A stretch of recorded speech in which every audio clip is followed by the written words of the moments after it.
cover must ask venue questions you need to know before you book. Here we go. You've come to the right place. Let's get started. There's no money? Well, this is terrible. You guys are gonna have to get married in like a rec center. My name's Allison Payne. I am a wedding planner here in the Greater Vancouver area, and I am here to help you out with all those things you need to know about what you should be asking and what you should be looking for when you go to book your wedding venue.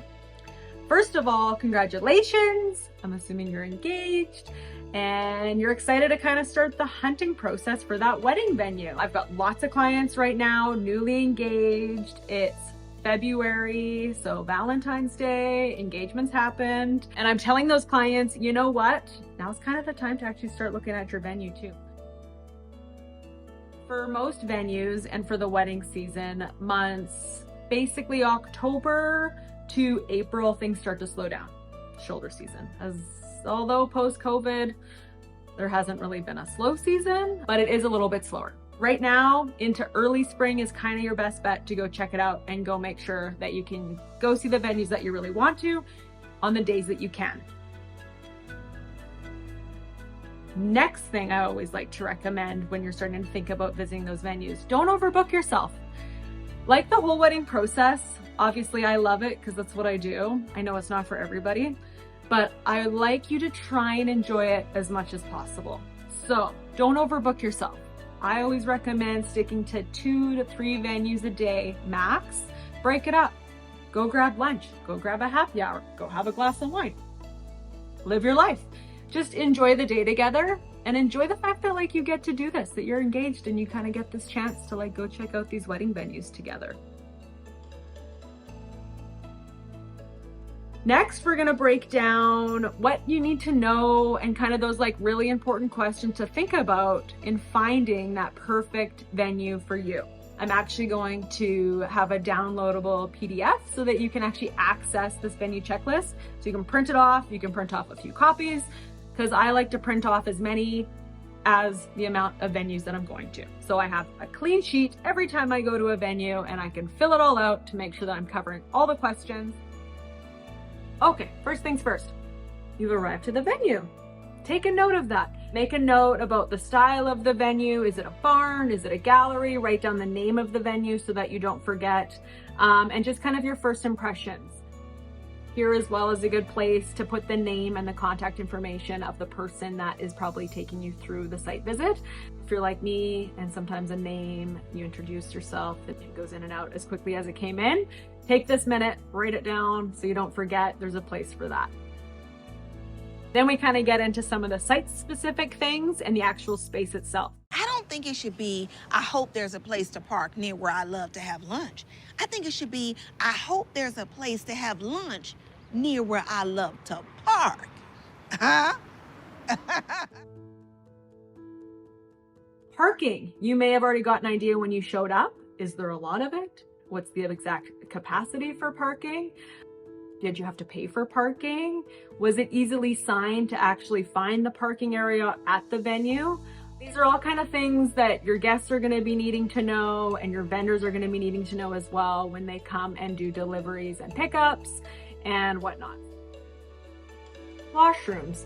Are they provided? Are you going to have to bring them in? Is it on a property that you're going to have to check for plumbing? And if you're going to have to bring that sort of item in, or is there enough washrooms to accommodate the amount of guests that you're thinking about having?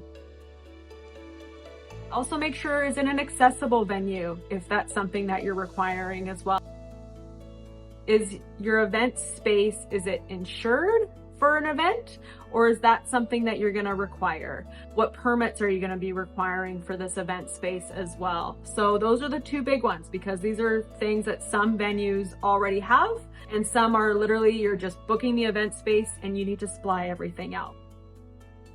One of the biggest ones on here is capacity. You may or may not have already written your guest list. It is one of the first things I recommend that you do. I do recommend writing kind of a must-have guest list and then kind of the bonus guest list. If you have room to accommodate that bonus guest list, it's a bonus. And then that way, when you're kind of setting out on your venue hunt, you're looking for the venue that accommodates your must-have guest list.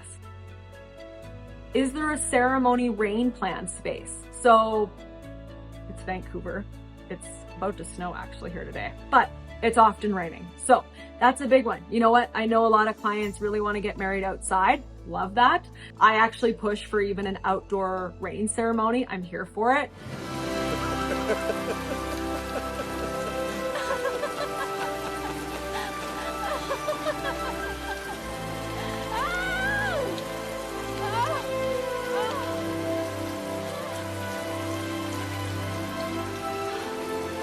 Embrace the rain, embrace the elements. If you're from BC, you probably would take your dog for a longer walk than actually sitting through a ceremony outside. So I always tell guests, dress for the weather. We bring umbrellas, we have a stock of that, but the photos outside in the rain can be absolutely spectacular.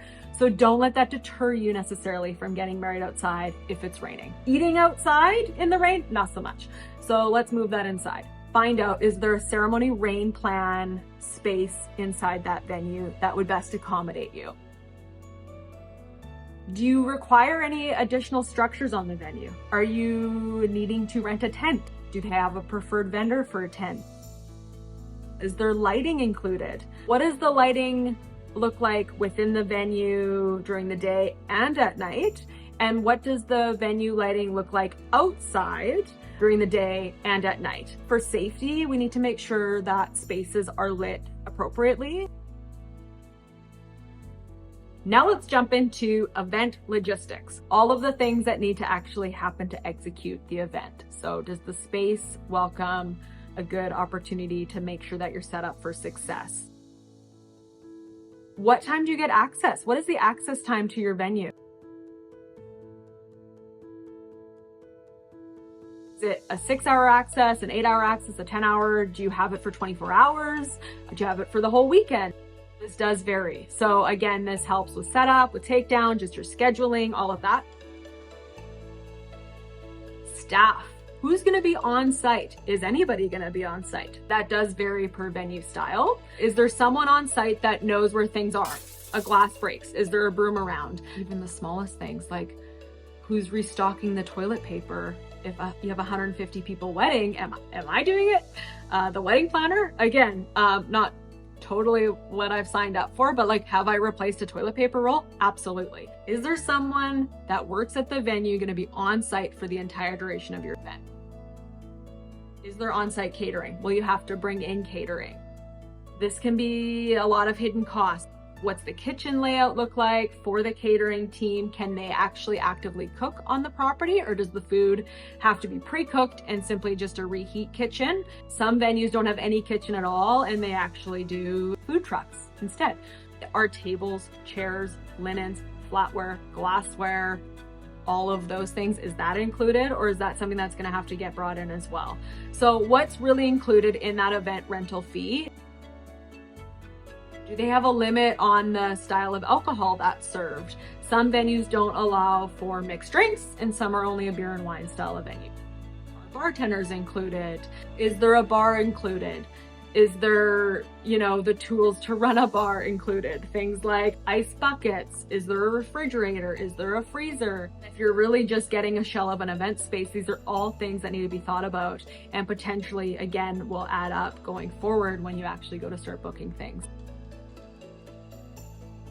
Lastly, I kind of just have some of those additional notes of just items to think about while you're visiting. What's the overall cleanliness like? Are you going to have to kind of get into this venue and do a deep clean before you even start setting up? Are the bathrooms clean? Another really nice feature that some of these spaces have is a wedding party space. So your wedding party, if it's a bridal suite or a groom suite or whatever that looks like, just to kind of get away, if you can access early, get your hair and makeup done right on site. It's just a nice space if they do offer it. How late can the events run for? Is there a noise policy?